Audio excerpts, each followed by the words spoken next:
Hello everyone, welcome to Daily Vibe Hub. तो ये 20 मार्च के जो करंट अफेयर्स हैं उनसे रिलेटेड MCQs हैं। आज हम करेंगे। एक वीडियो पीछे चल रही है बिकॉज एक दिन वीडियो नहीं आ पाई थी लाइट के इशू के कारण, बट हम कवर कर लेंगे, डोंट वरी। तो ये 20 तारीख के जो हमारे करंट अफेयर्स है उसके MCQ है। स्टार्ट करते हैं। First question is, with reference to sustainable water sources and associated challenges in India, consider the following statements. Okay.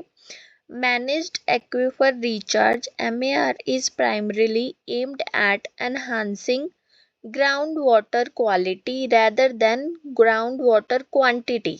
Okay, तो स्टेटमेंट क्या कह रही है, जो MAR है उसका प्राइमरीली जो एम है वो ये है ग्राउंड वाटर की क्वालिटी को एनहांस करना, ना कि ग्राउंड वाटर की क्वांटिटी को। तो ये स्टेटमेंट हमारी गलत है। ठीक है, अब देखते हैं क्यों। Managed aquifer recharge MAR mainly aims to increase ground water quantity को इंक्रीज करना इसका एम है। ठीक है, नॉट क्वालिटी।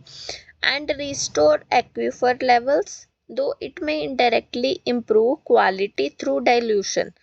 तो इसका जो मेन एम है वो तो है ग्राउंड वाटर की क्वांटिटी को इंक्रीज करना, साथ ही ये क्वालिटी को भी इम्प्रूव करता है थ्रू डाइल्यूशन। तो जो मेन एम पूछा था वो ये है क्वांटिटी इंक्रीज करना, बट इन्होंने बताया मेन एम क्वालिटी के रिगार्डिंग, तो स्टेटमेंट गलत है। Okay.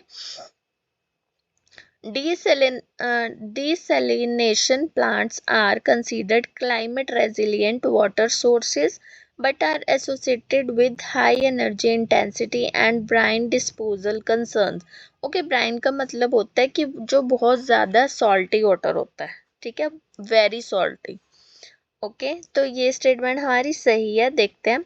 Desalination provides a reliable water source but faces sustainability issues like high energy consumption and marine ecosystem risk due to brine discharge.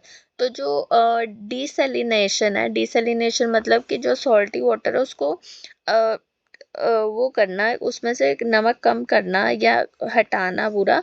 तो वो क्या प्रोवाइड करता है, एक रिलायबल वाटर सोर्स प्रोवाइड करता है, बट सस्टेनेबिलिटी इश्यूज हैं because desalination में एक तो हाई एनर्जी कंजप्शन लगती है और मेरीन इकोसिस्टम रिस्क है, क्योंकि जो बहुत ज़्यादा सॉल्टी वाटर है वो डिस्चार्ज होगा, तो इस करके मेरीन इकोसिस्टम रिस्क है। तो ये स्टेटमेंट हमारी करेक्ट है।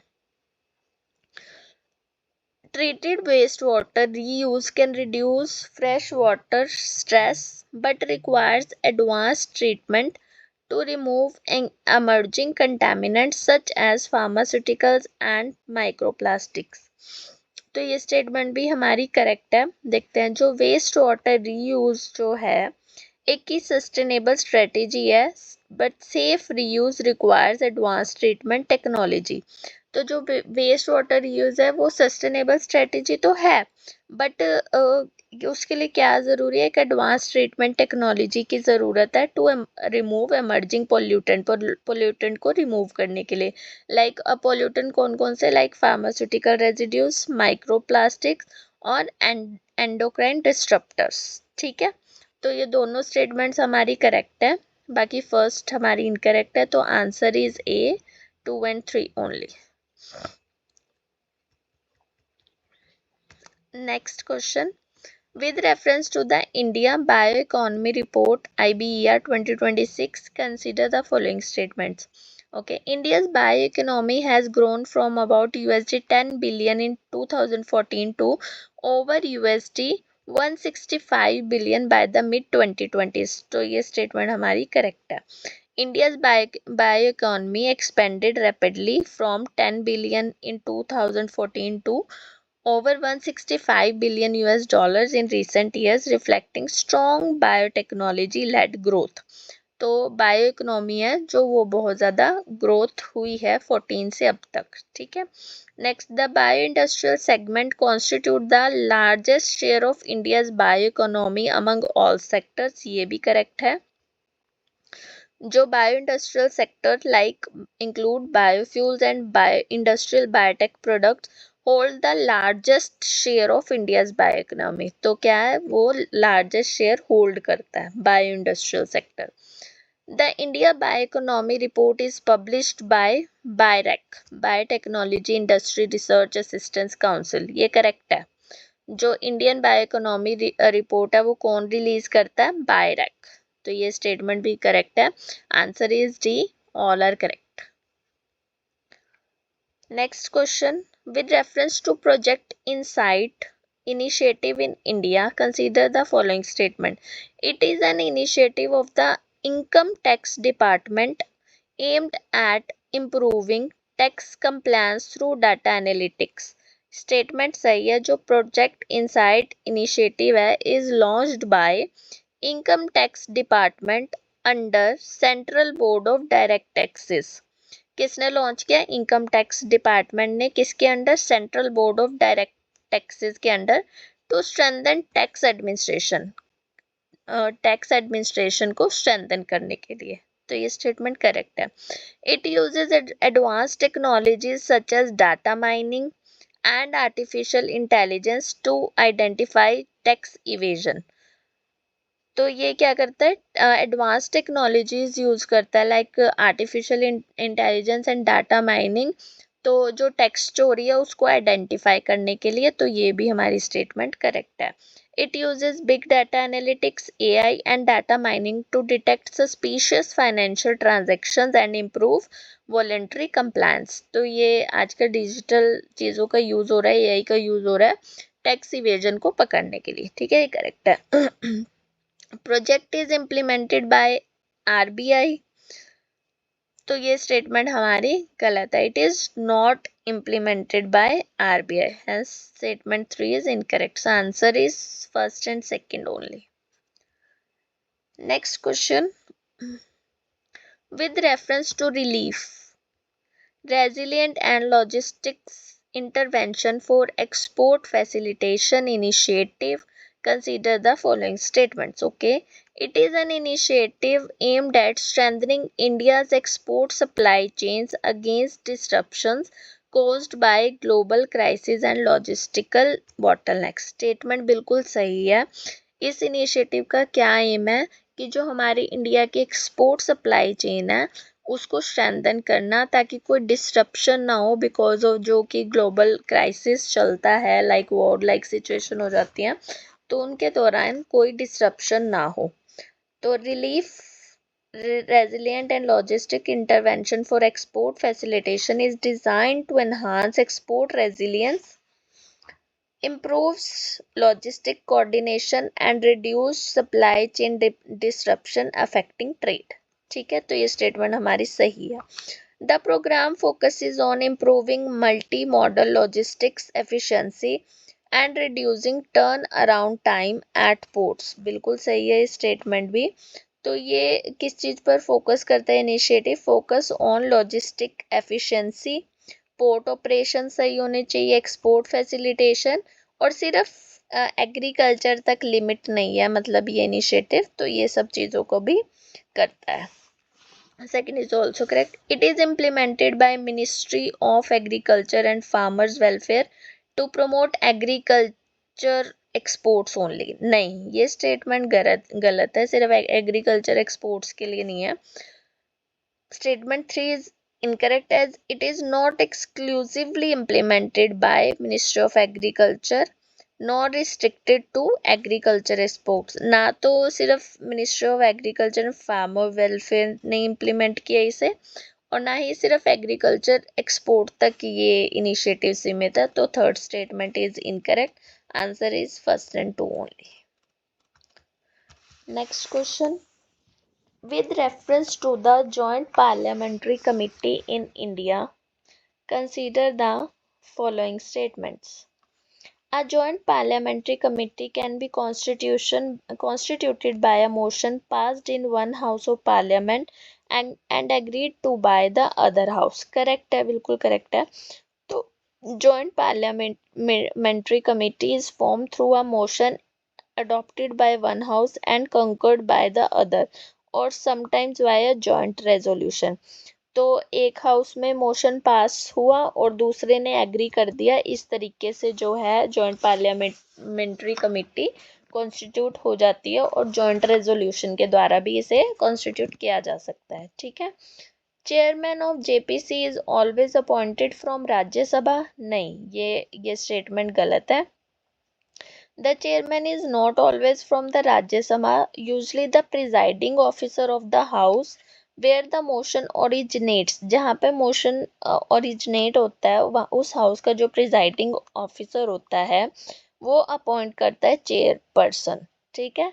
और मोस्टली कहाँ से होता है, वो लोकसभा से ही होता है जो चेयरमैन होता है। ठीक है, तो ये स्टेटमेंट गलत है। The report of JPC is advisory in nature and is not legally binding on the government, correct है। तो जो JPC की रिकमेंडेशंस होते हैं advisory and government is not legally bound to implement them. Answer is A, first and third only. Next question. Ras, Lafan and South parts often seen in the news are associated with which one of the following?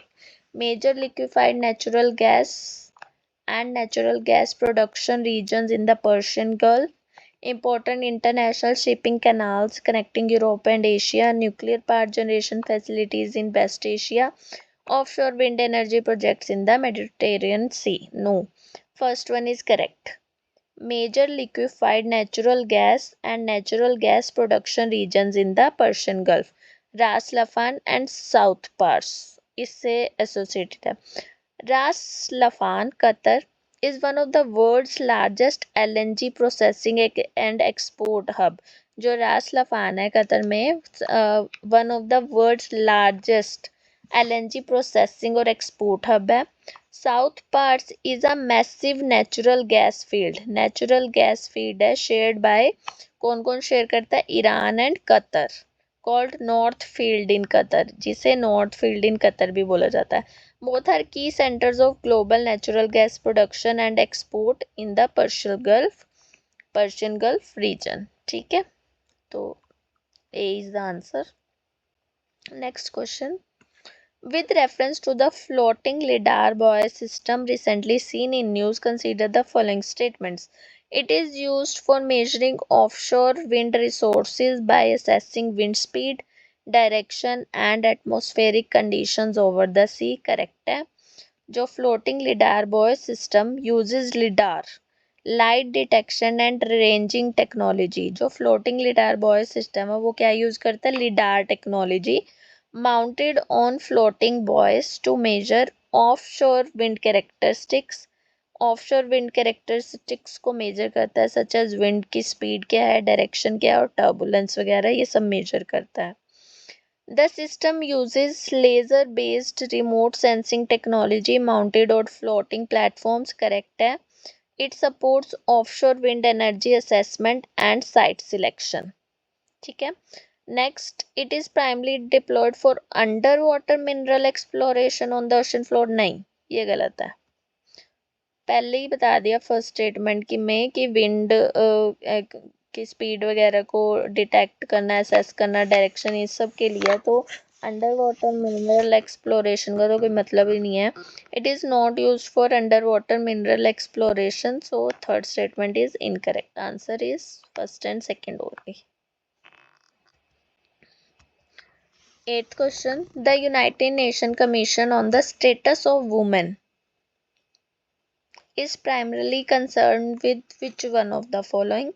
Promoting gender equality and empowerment of women worldwide, monitoring global nuclear disarmament agreements, regulating international labor migration policies, supervising humanitarian and during armed conflicts। नहीं, पहले question में ही पता चल रहा है जो United nation commission on status of women, women के status की बात हो रही है, तो promoting gender equality and empowerment of women world wide is the correct answer.